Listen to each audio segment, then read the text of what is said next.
Now we will start the next chapter, security valuation.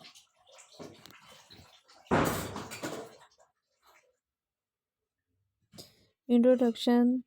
The word security may be defined as instrument of promissory note or method of borrowing, lending, or source of contributing of fund needed by corporate body or non-corporate body in a legal sense. Also, security can be defined as inclusive of shares, script, stock, bonds, debenture, or any marketable security of nature in any debenture, company, or a corporate bond, government or semi-government body. It includes all rights or interests, including warrant and loyalty coupon issued by any bodies and government.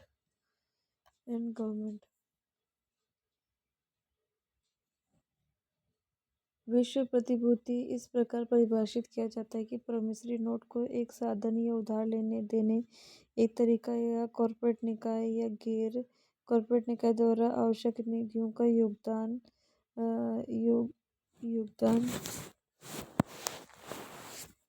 करने और एक स्रोत। कानूनी अर्थ में प्रतिभूति को इस प्रकार परिभाषित किया जाता है: किसी कंपनी और कॉर्पोरेट निकाय, सरकारी या अर्ध सरकारी निकाय आदि किसी भी डिबेंचर में share, crypt, stock, bond, debenture या इसी तरह की प्रकृति कोई अन्य विपणन योग्य प्रतिभूति शामिल है। इसी किसी निकाय या संगठन या सरकार द्वारा जारी गए वारंट एंड लॉयल्टी कूपन आदि सहित अधिकार हित है।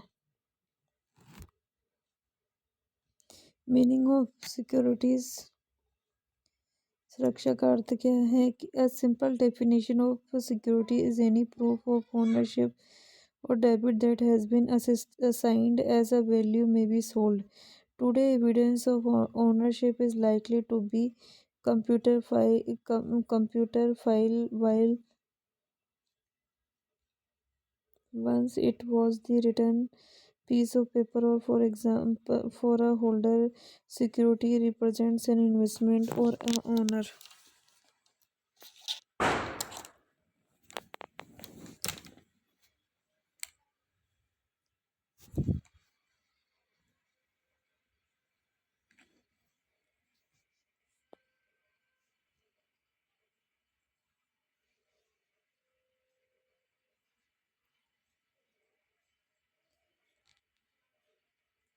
Security represent an investment as an owner or credited right to ownership, and which person hopes to gain profit. Example are stock or bonds, options.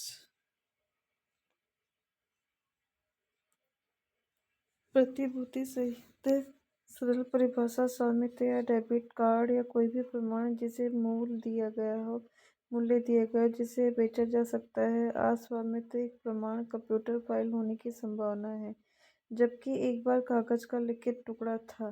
धारक के लिए एक प्रतिभूति एक मालिक, लेनदार या स्वामित्व अधिकार के रूप में एक निवेश का प्रतिनिधित्व करती है और जिससे व्यक्ति को लाभ प्राप्त करने की उम्मीद होती है।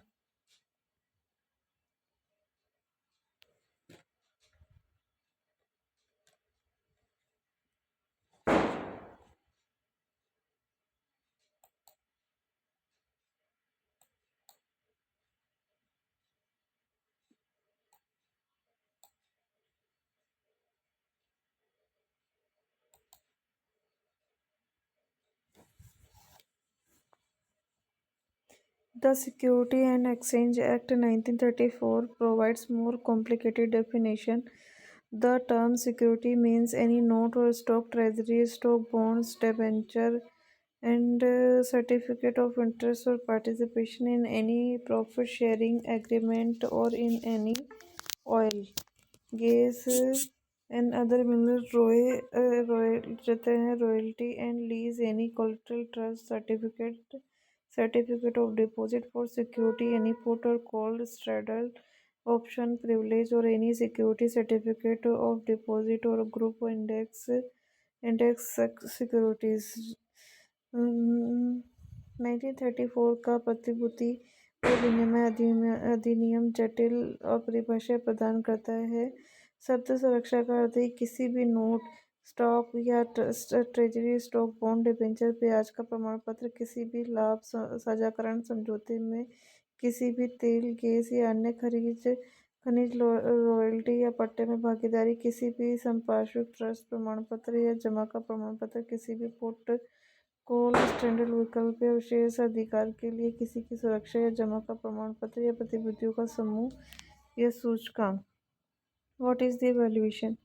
The process of determining current worth of asset company. There are many techniques that can be used to determine value. Some are subjective or other objectives. In finance, valuation is a process estimating what something is worth. Items that are usually valued are financially asset or liability. Valuation can be done on asset, for example, investment in market table securities such as stock options, business enterprises, or intangible assets such as a patent or trademark. Or in liability, valuation are needed for many reasons such as investment analysis, capital budgeting, merger and acquisition transaction, financial reporting, taxable events to determine proper tax liability and litigation. अब first of all मूल्यांकन क्या है, मूल्यांकन को समझते हैं। The process of determining current worth of company asset और company, मतलब यहाँ पर परिसंपत्ति या कंपनी के वर्तमान मूल्य का निर्धारण करने की प्रक्रिया है। There are many techniques that can be use to determine the value. कई प्रक्रियाएं हैं या निर्धारित मूल्य निर्धारित करने के लिए कई तकनीकें इस्तेमाल की जा सकती है। कुछ व्यक्ति परक और कुछ वस्तुनिष्ठ है। In finance valuation is process of estimating what something is worth. वर्ग में मूल्यांकन किसी चीज का मूल्य निर्धारित करने की प्रक्रिया है। आमतौर पर जिन वस्तुओं का मूल्यांकन किया जा सकता है वह वित्तीय परिसंपत्ति या देयता है। मूल्यांकन परिसंपत्ति उदाहरण के लिए स्टॉक, विकल्प, व्यावसायिक उद्यम या पेटेंट या ट्रेडमार्क जैसी अमूर्त परिसंपत्ति जैसे बाजार तालिका सुरक्षा में निवेश या देनदारियों पर किया जा सकता है। मूल्यांकन कई कारणों में आवश्यक है जैसे निवेश विश्लेषण, पूंजी बजट, विलय अधिग्रहण, लेनदेन, वित्तीय रिपोर्टिंग, उचित कर देयता निर्धारित करने के लिए योग्य घटनाएं हैं और मुकदमेबाजी है। Valuation of financing asset is done using one or more these type of models. Absolute value is model that determine present value of an asset, expected future cash flow. यहाँ पर वित्तीय परिसंपत्तियों का मूल्यांकन इनमें से एक या अधिक प्रकार के मॉडलों को उपयोग करके किया जा सकता है। फर्स्ट है absolute model that determine present value of an asset, expected future cash flow. निरपेक्ष मूल्य मॉडल जो किसी परिसंपत्ति की अपेक्षित वर्तमान मूल्य को निर्धारित करता है।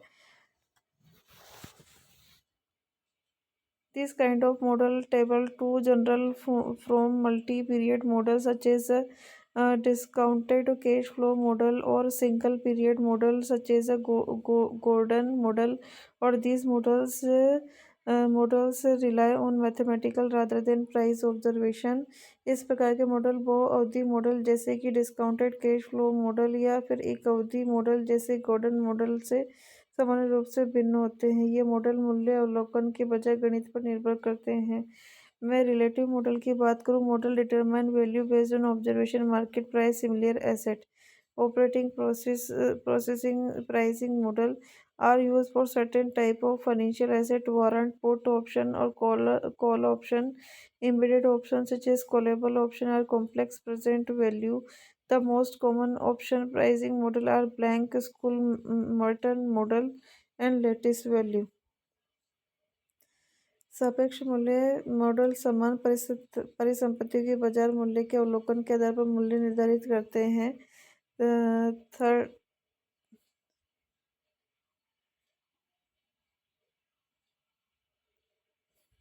वित्तीय परिसंपत्ति का उपयोग करते हैं जैसे warrant, put option, option and call option. Embedded option जैसे कि कॉल करने योग्य एक जटिल वर्तमान मूल्य है जैसे सबसे आम मूल्य है निर्धारण, रिक्त स्कूल है, मैटन मॉडल और जाली मूल्य।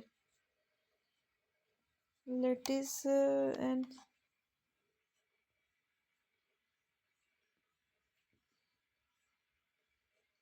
latest valuation of the securities. The objective of firm maximize share wealth, which is represented by product number of shares and current market price per share.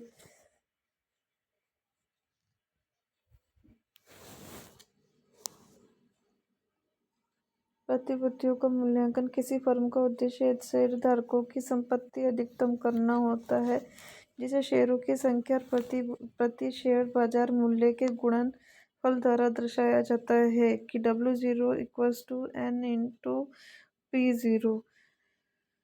Given number of shares that shareholder owns, higher the stock price per greater will be stocker wealth. मतलब share धारक के पास जितने share है, प्रति share stock मूल्य जितना अधिक होगा, शेयर धारक की संपत्ति उतनी ही अधिक होगी. Thus, the financial objective of firm to maximize the value per share in the market. इस प्रकार एक फर्म का वित्तीय उद्देश्य भारत में प्रति शेयर बाजार मूल्य को अधिकतम करना होता है. To maximize the stock price, we have developed a valuation model or identify variable determine the stock price. Stock मूल्य को अधिकतम करने के लिए हमें इस मूल्यांकन मॉडल का विकसित करना होगा. उन चर की पहचान करनी होगी जो स्टॉक मूल्य निर्धारित करते हैं. Generally speaking, the value of firm depending on the two things, rate of the return or element of the risk. The concept return refers to profit the firm can earn this for the stockholder, and concept of risk refers to uncertainty of the profit. Stock मूल्य को अधिकतम के लिए एक मूल्यांकन model विकसित करना होगा. उन चर की पहचान करनी होगी जो स्टॉक मूल्य पर निर्धारित करते हैं. आमतौर पर फर्म का मूल्य दो चीज़ों पर निर्भर करता है: स्टॉक दर स्टॉक की दर वापस करना और तत्वों का जोखिम. रिटर्न की अवधारणा से तात्पर्य लाभ से जो फर्म शेयरधारक की कमा सकती है, और जोखिम अवधारणा से तात्पर्य उस लाभ की निश्चितता से है, जैसे V equals to function of R and नीटा. Here V represent market price per share and R is the return characteristic and neta is the risk characteristic of the firm. As the return and risk characteristic of firm are influenced by the three financial decision, namely investment decision, financial decision and dividend decision, the value of the firm can be represented by the following value model. V equals to IFT GIFT.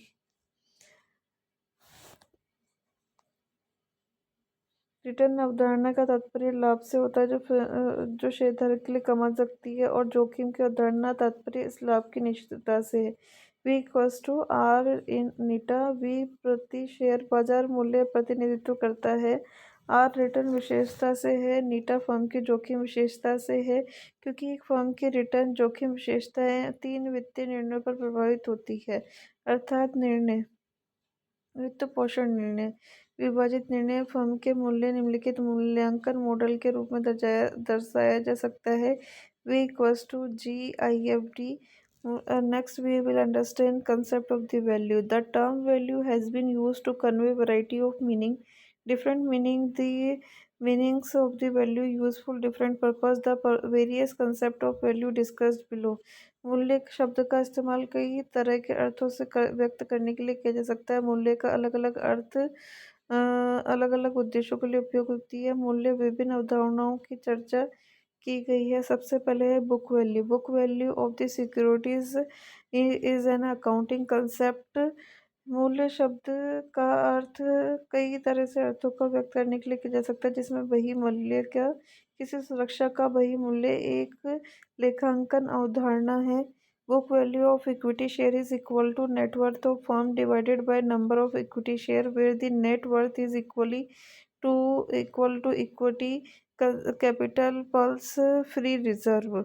जहां equity share का वही मूल्य firm के निवल मूल्य को equity share की संख्या से विभाजित करने के बराबर होता है, जहां निवल मूल्य इक्विटी पूंजी प्लस मुक्त भंडार के बराबर होता है.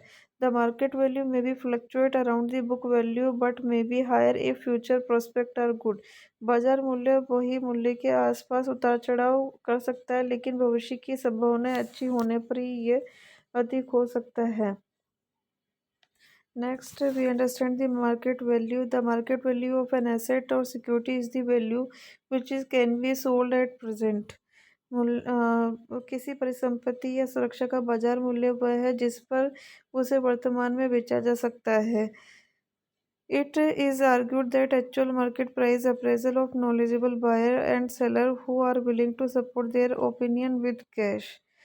यह तर्क दिया जाता है कि वास्तविक बाजार मूल्य जानकार खरीदारों और विक्रेताओं का मूल्यांकन है जो नकदी के साथ अपनी राय का समर्थन करने के लिए तैयार है. Market price is a definite measure that can readily to apply to particular situation. It minimize the subjectivity of other method in favor of non yardstick of the value. बाजार मूल्य निश्चित उपाय है कि जिसे किसी विशेष स्थिति में आसानी से लागू किया जा सकता है. यह मूल्य ज्ञान मानदंड के पक्ष में अन्य तरीकों से व्यक्तिपरकता को कम कर सकता है. Going concern in a valuation process, valuation of the share is done on the going concern basis. मूल्यांकन प्रक्रिया में शेयरों का मूल्यांकन चालू व्यवसाय के आधार पर किया जा सकता है. We access the value of existing mixture asset which provide a stream income. चालू व्यवसाय में हम परिसंपत्तियों के मौजूदा मिश्रण के मूल्य का अवलोकन करते हैं जो आय का एक प्रवाह प्रदान करते हैं. The going concern value price is a firm could realize in a sold as a operating business. Going concern value will always be higher than liquidation value. The difference between these two values will be due to value, organization, reputation. We may command goodwill if concern sold as a going concern.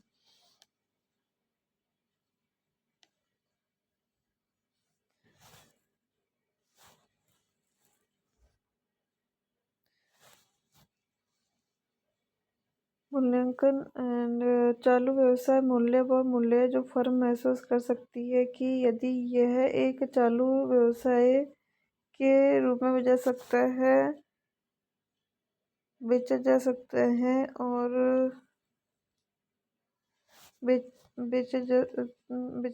चालू व्यवसाय का मूल्य हमेशा परिसमापन मूल्य से अधिक होगा. इन दो मूल्यों के बीच का अंतर संगठन के मूल्य, प्रतिष्ठा आदि के कारण होगी. यदि व्यवसाय को चालू व्यवस्था के रूप में बेचा सकता है, सद्भावना प्राप्त कर सकते हैं. We can understand by the example if the future maintainable profit of firm estimated to be 5,000 rupees per 5,000 per annum, expected normal rate return and capitalization rate is 10% of going concern value of firm, that would be 5,000 into 100 divided by 10 rupees 50,000. मतलब यहाँ पर यदि किसी firm का भविष्य में बनाए रखने योग्य लाभ 5 लाख रुपए प्रति वर्ष होने का अनुमान है और अपेक्षित सामान्य रिटर्न दर पूंजी दर 10% है, तो फर्म का चालू व्यवसाय मूल्य होगा मतलब यहाँ पर into 100 50,000. Liquidation value: if assets are valued at their breakdown value in a market and take net fixed asset plus current asset minus current liabilities, if the company is liquidated, then divide by the number of shares. The resultant value is liquidating the value per share. This also called accounting concept. यदि परिसंपत्तियों का मूल्यांकन बाजार में उनके विखंडन मूल्य पर किया जाए, शुद्ध अचल परिसंपत्तियों को लिया जाए प्लस चालू परिसंपत्तियों माइनस चालू लेनदारियों, जैसे कि अगर कंपनी का परिसमापन हो जाता है तो इसे शेयरों की संख्या से विभाजित करें. परिणामी मूल्य प्रति शेयर परिसमापन मूल्य है. एक भी लेखांकन अवधारणा है. रिप्लेसमेंट मूल्य: when company is liquidated and its assets are replaced by new one, their price being higher replaced by value, share will be different from the breakdown value. Some analysts take this replacement value as compared to market value. And यदि परिसमापन मूल्य: यदि परिस्थितियों का मूल्यांकन बाजार में उनके विखंडन मूल्य पर किया जाए, शुद्ध अचल परिसंपत्तियों में लिया जाए प्लस चालू परिसंपत्तियों को माइनस चालू देनदारियों, जैसे कि अगर कंपनी का परिसमापन हो जाता है, इन शेयरों की संख्या से विभाजित किया जाए, परिणामी मूल्य प्रति शेयर परिसमापन मूल्य है। ये भी एक लेखांकन अवधारणा है। True concept value: the business enterprises keeps uses various asset because they generate cash flow inflows. Value is a function of cash inflows, their timing and risk. जब कंपनी का परिसमापन हो जाता है, उसकी परिसंपत्तियों को नई संपत्तियों से प्रतिस्थापित किया जाना होता है, तो उनकी कीमत अधिक होने पर शेयरों का प्रतिस्थापन मूल्य ब्रेकडाउन मूल्य से भिन्न होगा। कुछ विश्लेषक बाजार मूल्य के साथ तुलना करने की प्रतिस्थापन मूल्य को लेते हैं।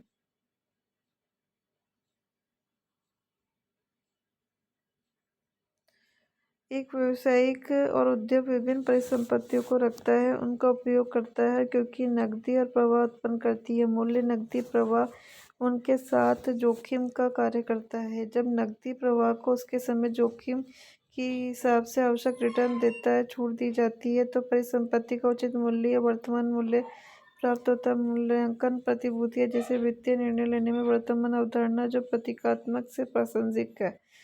अब हम देखते हैं यहाँ पर जो मतलब concept which relevant to symbolically we note equals to C1+1+K whole square 1 plus C2 1+K whole square 2 and C3 1+K square 3 equals dash dash dash CN 1 plus here is divide by I think CN divided by 1+K whole square n।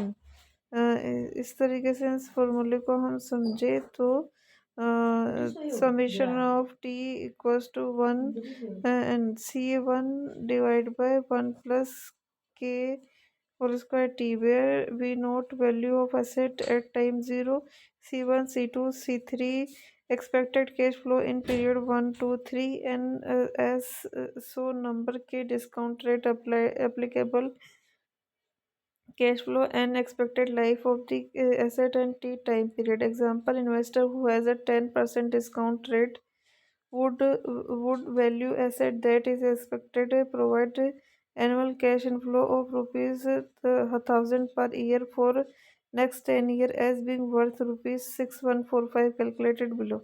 We note summation of per year annual cash inflow per year equals to summation of 1000 divided by t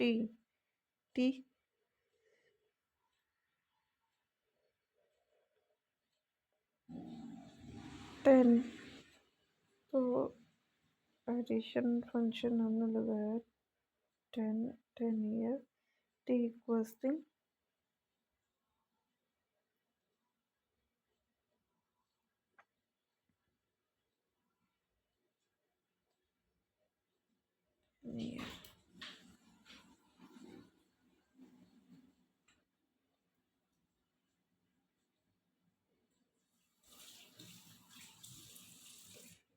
1+K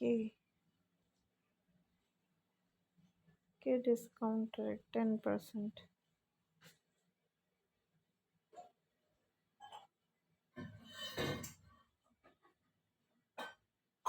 1+10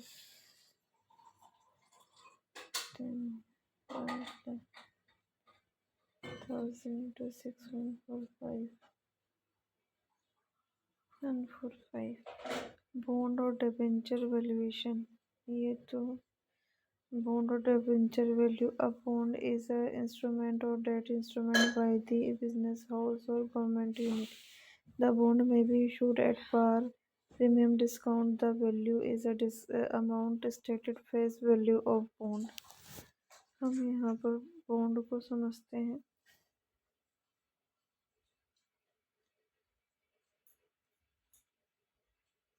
bond एक व्यापारिक घराने या सरकारी इकाई द्वारा जारी किए जाने वाले ऋण का एक साधन है। बॉन्ड सममूल्य, प्रीमियम या छूट पर जारी किए जा सकते हैं। The par value is the amount that is stated as face value of the bond. और ये एक राशि बताता है, मतलब सममूल्य बॉन्ड के मुख्य पृष्ठ पर बताई गई राशि है।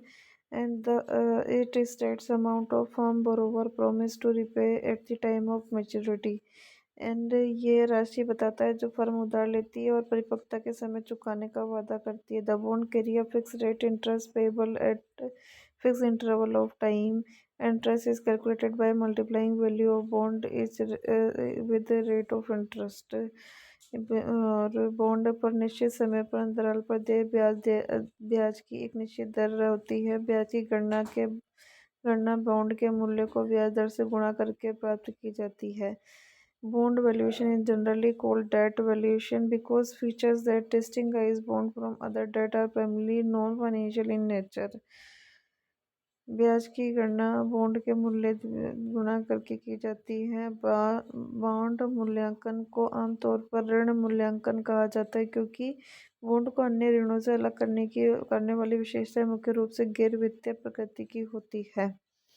Since bond have a promise payment stream, they less risky as compared to the share चूंकि बॉन्ड में एक वादा किया जाता है भुगतान प्रवाह होता है इसलिए वो शेयरों की तुलना में कम जोखिम भरी होते हैं। But it does not mean they are totally risk free. इसका मतलब ये नहीं है कि वो पूरी तरह से जोखिम मुक्त है। Therefore, the required rate of return on the firm's bond will exceed the risk-free interest rate, but will be less than required rate of the return share। इसलिए किसी फर्म के बॉन्ड पर रिटर्न की आवश्यक दर जोखिम मुक्त ब्याज दर से अधिक होगी, लेकिन शेयरों पर रिटर्न की आवश्यक दर से कम होगी।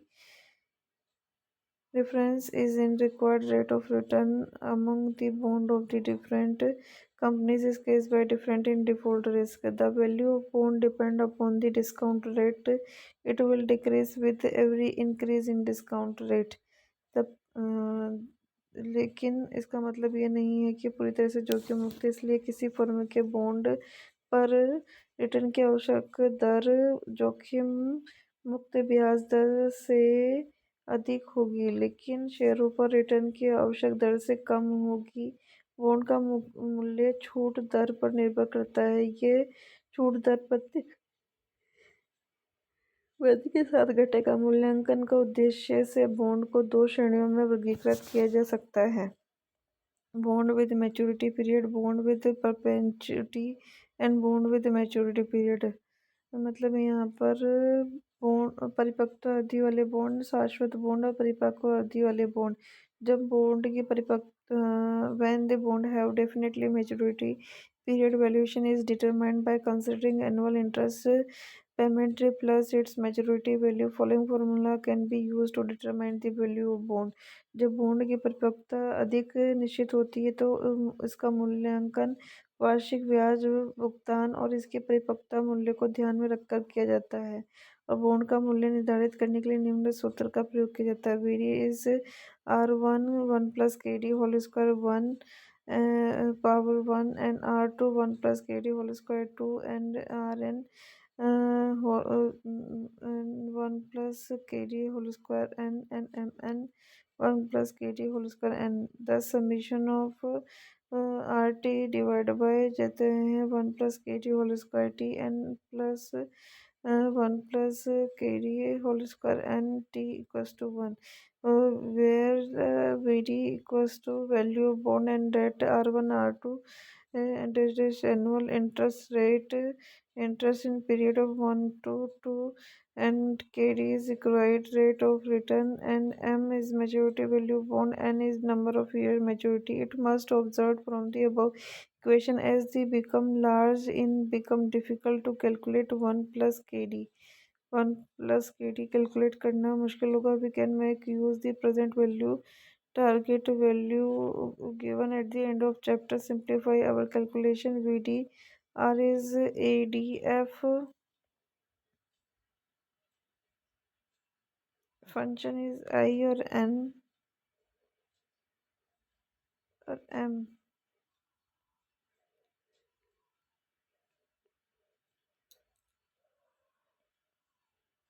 D or F, F, FIN।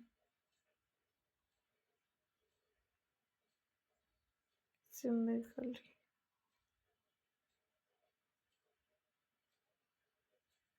Illustration investor is considering purchasing the 8% purchase of 8% rupees bond redeemable after 5 years at par.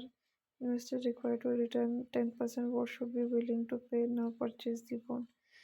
VD equals to U क्या formula and 80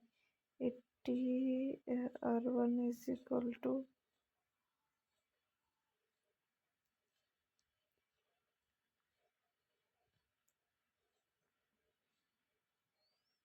1.10 एन इस तरीके से हम फॉर्मूला देखें और आर एन इक्वल्स टू 1000 और 1 + 5. By using this present value, we will calculate cash flow 1 year, 2 year. To present value factor at 10% and present value cash flow.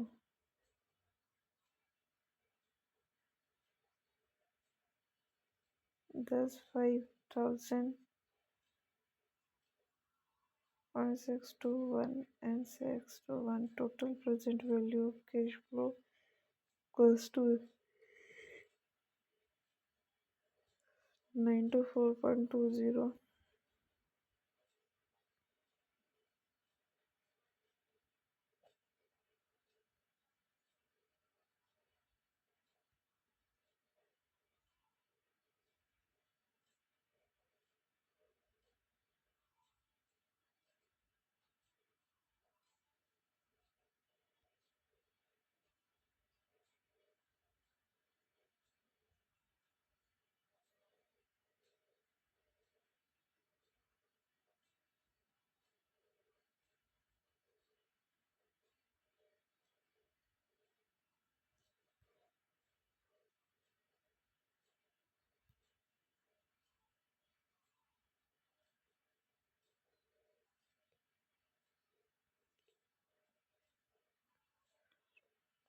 80.379 and 1621. Bond redeemable in installment. A company may arises issue a bond debenture to be redeemed periodically. In such case, principal amount is repaid partially each period of instead of lump sum at maturity, hence goes decreasing each period. It is calculated on the outstanding amount of bond or debenture. The value of such bond can be calculated. We note R1 plus P1 1 plus KD whole square 1 and R2 then P2 is 1 plus KD whole square 2 n equals to Rn plus Pn or divided by 1 plus KD whole square and this summation of Rtn plus Pt 1 plus KT and whole square T is then equals to 1 where bound the or that R1 annual interest in a period of 1 to and P1 P2 periodic payment of principal in the period of 1 and 2. So n KD required rate of the return and n number of year of to maturity. We can understand by the example illustration 2. A company is processing to issue 5-year debenture of rupees 1000 retainable in equal installment at 14% rate interest per annum. If investor has minimum required rate return of 12%, calculate debenture present value for him. What should be willing to pay now to purchase debenture? Like thousand into 14 divided by 100 and principal payment 200. Principal payment is equal to 200 cash flow 340 interest 1000 minus 200 amount outstanding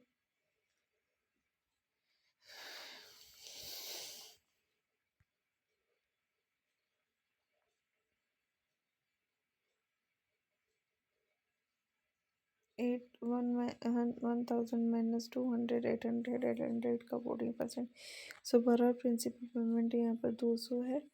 इस तरीके से 200 plus 112 312 बन गया। और फिर 800 में से 600 200 minus करेंगे 600 600 का 14% 84 84 plus 200 284। Similarly, we will see this amount of VD R1 equals to 200 नहीं 140 R1 equals to 140 plus 200 200 divided by 1.12 1.12 similarly 1.12 we will get by formula using this table cash flow 340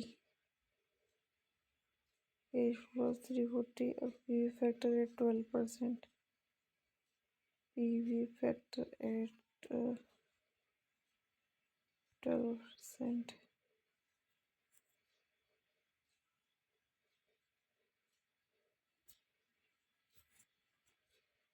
and present value of cash flow.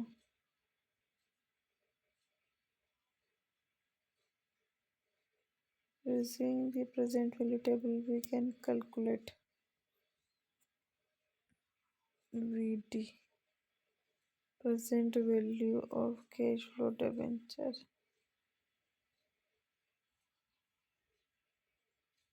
At present value of debenture 1046.59. Investor should be willing to pay rupees 1046.59.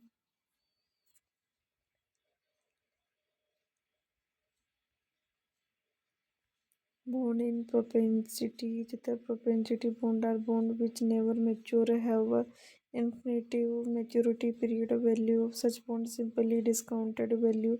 Infinite stream of value inflow. Simply R1 1 plus KD the whole square 1 and R2 1 plus KD whole square 2. Infinity R infinity 1 plus KD infinity. Summation of infinity RT 1 divided by 1 plus KD T equals to 1 देते हैं। VD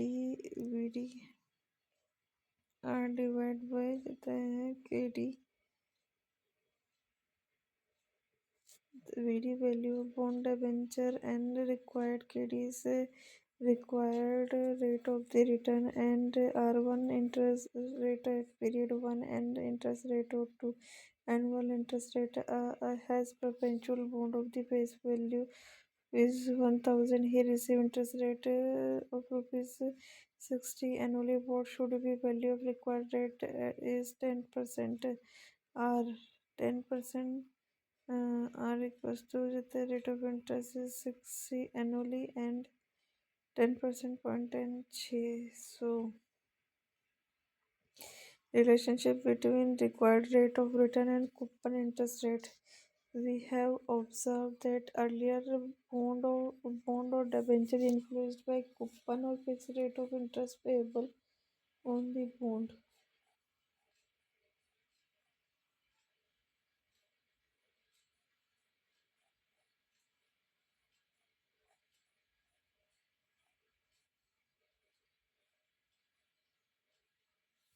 अपेक्षित return दर और coupon ब्याज दर के बीच का संबंध जो है हमें पहले ये देखना है कि किसी बॉन्ड और डिबेंचर का मूल्य पर बॉन्ड पर ब्याज दर की कूपन या निश्चित दर निवेशक की अपेक्षित वांछित प्रतिफल दर से प्रभावित होता है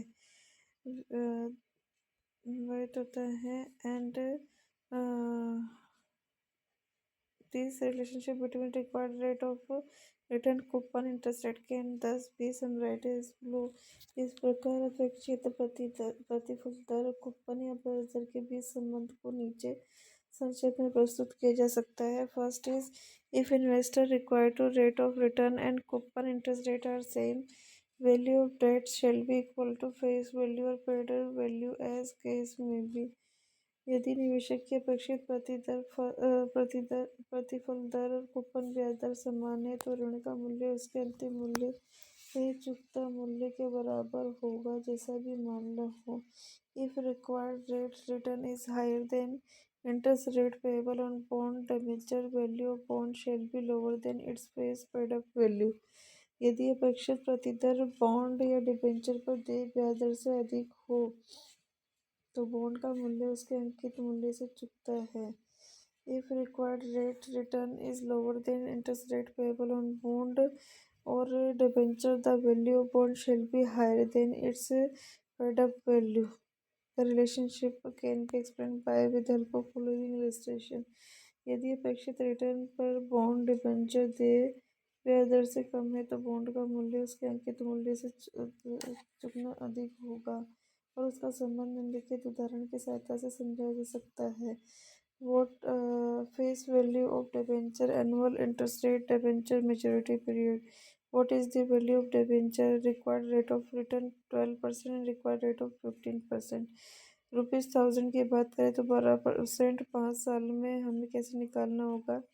VD इक्वल्स टू देते हैं ADF एन फिर आई इंटू एन और एम DAFIN एन VD। तो 120 रेट 120 हो जाता है n ADF 3.605 and m is 1000.569 और VD 432 एंड 567। इस तरीके से VD 432 999.60 से ₹1000 and VD 123.352 and 1000.49 899। Similarly 120 3.79 1000.69 same bond value with semi-annual interest rate। We have so far determined valuation debenture considering the value interest payment for sake of simplicity। we understand कि अर्धवार्षिक ब्याज दर के साथ पूर्ण मूल्य। We have so far determined the valuation of debenture considering the annual interest rate for sake of simplicity। मतलब हमें सरलता के लिए अब तक वार्षिक ब्याज भुगतान को ध्यान में रखते हुए डिबेंचर मूल्यांकन निर्धारित किया जाता है ताकि अधिकांश मामलों में ब्याज दर अर्धवार्षिक आधार पर देय हो। ऐसे बॉन्ड डिबेंचर का मूल्य निर्धारित करने के लिए बॉन्ड मूल्यांकन समीकरण को निम्नलिखित पंक्तियों में संप्रेषित किया जा सकता है। The annual interest rate R should be divided by 2, find out the amount of half yearly interest, and the maturity of period should be multiplied with to get the number of half period, or required rate of return KD should be divided by 2 to appropriate discount rate applicable half yearly period। Thus the basic bond valuation equation is modified would be VD equals to summation of 2n R1 divided by 2 divided by 1 plus KD divided by 2 plus M2n 1 plus KD divided by 2 whole square 2n। Thus VD equals to R divided by 2 ADF फिर 2 2n MMD। Investor hold a debenture of ₹1000 carrying a coupon rate of 12% per annum। Investor hold debenture of rupees and carrying a coupon देते हैं 12% interest rate half yearly on 30 June and 30 December every year। The maturity period the debenture is 6 years and it is redeemed at premium of 10%। The investor required rate of 14% per debenture। तो R divide by 2 12 है 12% divide by 2 और ADFN 7.943 MDFN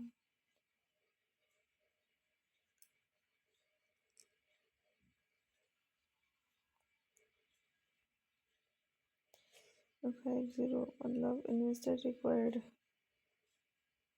compute debenture 14% में debenture 96.50 yield to maturity and bond internal rate return।